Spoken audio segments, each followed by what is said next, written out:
ধারা বাংলাদেশ এনডিবি ত্রয়োদশ নির্বাচনে যায়নি, কারণ আমরা বুঝেছি এই নির্বাচনটাও শেখ হাসিনার ওই নির্বাচনের মতো করেই চলবে।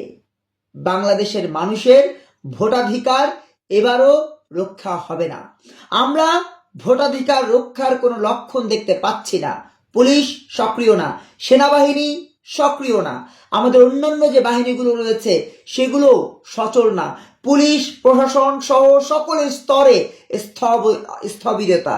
এমন পরিস্থিতিতে এই নির্বাচন মানেই একটা ছেলে খেলা, একটা প্রতারণা, একটা ছলাকলা। এই নির্বাচনে নতুন ধারা বাংলাদেশ এনডিবি বাংলাদেশের মানুষকে বোকা বানাবার যে প্রক্রিয়া, সেটা শুধু অবজার্ভ করবে না, সেটা লিখিত রাখবে, সেটা বিশ্বের বিভিন্ন সংস্থাকে পাঠাবে এবং বলবে বাংলাদেশের মানুষ ভোটাধিকার থেকে এখনো বঞ্চিত, তখনও বঞ্চিত ছিল, আগামীতেও আমরা এই ভোটাধিকার থেকে বঞ্চিত হতে চাই না।